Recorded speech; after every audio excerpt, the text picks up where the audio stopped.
Sir, it's too cold. I'll give you, sir. Add a piece of clothing. Damn, isn't this the dragon robe only the emperor can wear? Why give it to me? Take it away. I am a loyal subject. Good hero. What happened in the stronghold? Why is it so unusual today? You shouldn't know. Don't ask around. You guys come with me and talk. This soldier from Pingjiang County led Ye Zhenrong and a group of porters towards the Yui Hall of Black Wind Stronghold. When they walked into the hall, they saw 5 strong men holding steel knives on each side. These people were deliberately picked out by Zhou Yi, standing here to scare Ye Zhenrong and the porters behind him. Seeing the appearance of these people, one of them felt weak in the legs and dared not take half a step forward. Slogan: Imperial Court Jade Liquor. Master Ye wants you to answer the slogan. What are you waiting for? The words of the second chief. I am Ye Zhenrong, the chief shopkeeper of the Ye family's grain shop in Pingjiang County. I did a business deal with the creditor Xie Baoqing some time ago. I'm here today to confirm the final payment. This Xie Baoqing still does business. This business is probably robbery, right? Have you brought the final payment you mentioned? Ye Zhenrong. Xie Baoqing and One-Eyed Dragon said before they died, your Ye family will give 20 gold bars as reward. But now there are only 10 gold bars here. Is your Ye family in Pingjiang County deceiving me? Li Feiyu's steel knife is not forgiving. You little people. I had already given 10 gold bars to creditor Xie before the event. To creditor Xi. The 10 gold bars in this box are the final payment for the cooperation. What the hell is creditor Xi? From today onwards, this stronghold will be renamed Feiyu Stronghold. Besides, did you hand over those 10 gold bars to the chief of this stronghold personally? Since it was not handed over to the chief of this stronghold, then would you say that your Ye family still owes me 10 gold bars? It is said that no merchant is not cunning. I think your Ye family probably wants to default on this debt. On my account. Zhang Dabio. Zhao Yi kicked him.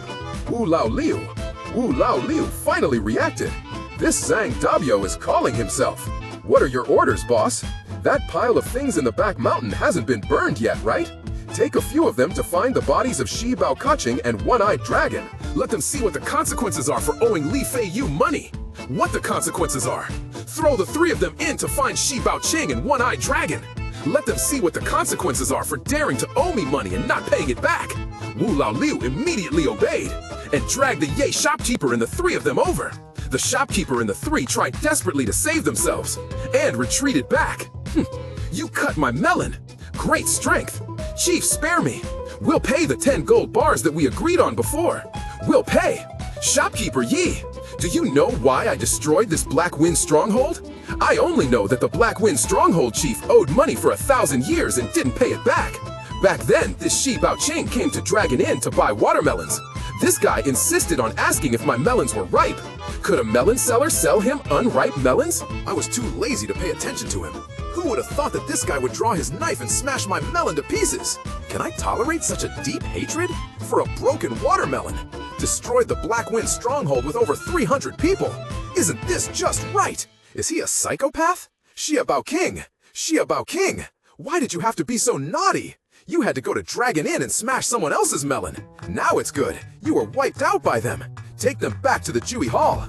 At this moment, after returning to the Jui Hall, Ye Zhenrong and the little minions behind him only felt as if they had returned from hell to the human world. After the 2 of them had recovered their breath, Zhou Yi also adjusted his state and continued to exploit the Ye shopkeeper from Pingjiang County. I think you are probably just outwardly compliant but inwardly unconvinced, and think that I am just relying on force to bully you. Since this is our first time meeting and cooperating, I will naturally give you a gift. You mustn't, Chief. Absolutely not. This is the first time this chief has encountered someone giving a gift and still not being able to give it away. Could it be that your Ye family also wants to disrespect my Li Feiyu? No way! Having reached this point, Ye Zhenrong was worried that Zhao Yi would do something even more outrageous and had to reveal another layer of relationship. Does Chief Li know who the prefect of Young Zhao is?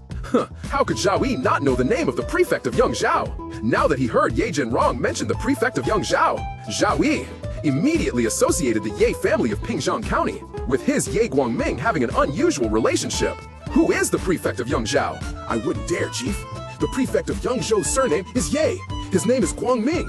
His courtesy name is Cheng Guang. He is a member of my Ye family in Pingjiang County. Good heavens! You Ye Guangming are indeed a member of the Ye family in Pingjiang County. Today I will right the wrongs. I will avenge the grudges. I am determined to give this gift. So the people of the Ye family in Pingjiang County are all relatives of the prefect. Ye Guangming's relatives. It's like the Dragon King's temple being flooded, one family not recognizing another. To be honest, Feiyu admires people who study the most.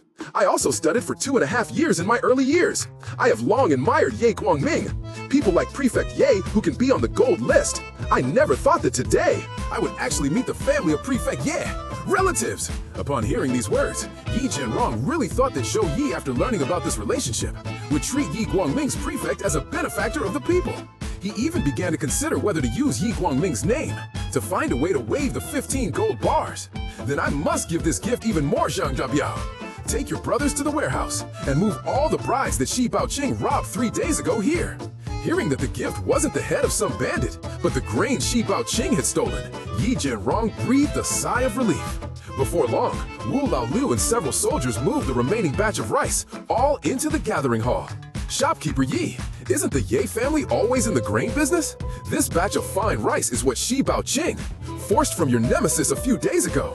Zhaoji Grain Shop, I'm giving this batch of fine grain directly to you. You tell me, see if you have any reason to delay my 10 gold bars. Having said that, Yi Chen Wen could only accept the grain with a forced smile. Today, I'll make an exception and let you all go back first.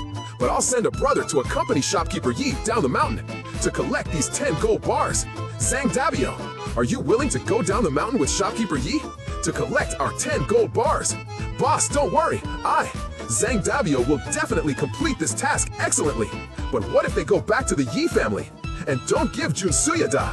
It will not cause my brothers to multiply in vain. Yi Jianrong looked at Zhou Yi's friendly smile and inexplicably shivered. No, naturally not afraid of bandits. Knowing martial arts, what's scary is that bandits are cultured. This Feiyu is really too scary. And he said he only studied for 2.5 years. If he studied for a longer time, wouldn't he be even harder to deal with? Oh dear. This must be the hero Zhang Dabiao from Feiyu Fortress, right? Please forgive me for any impoliteness. Yeah, family head. What about the gold bars you borrowed from our fortress? If you can't pay them back, then I won't waste my time here. Hero Zhang, don't worry. We will naturally pay the money. Ye Wuha patted a young and beautiful girl, holding a mahogany box, and walked out slowly. The woman walked up to Wu Laoliu. A fragrant scent wafted towards him. For a moment, Wu Laoliu was indeed stunned. No, that's not right. This is the sugar-coated bullet the master talked about. Yes. They're definitely using a sugar-coated bullet on me now. Just to get our wallets. Hero, you've worked hard coming down the mountain. I have prepared a table of fine wine. Please, Hero Zhang, be sure to do me the honor and stay for a drink. No need. I got the gold bars. I'm leaving. What a talent. Such a strong man is actually not interested in beauty. Wang Ernil, go and tell the whole city that this magistrate has captured the scourge that harmed the people in the past, the Black Wind Fortress leader and the second leader. At noon today, this magistrate will drag them to the execution ground for questioning. Wang Ernil, the gatekeeper, ran out in a puff of smoke upon hearing this. He ran and shouted, "The magistrate! The great lord has captured the Black Wind Fortress leader!"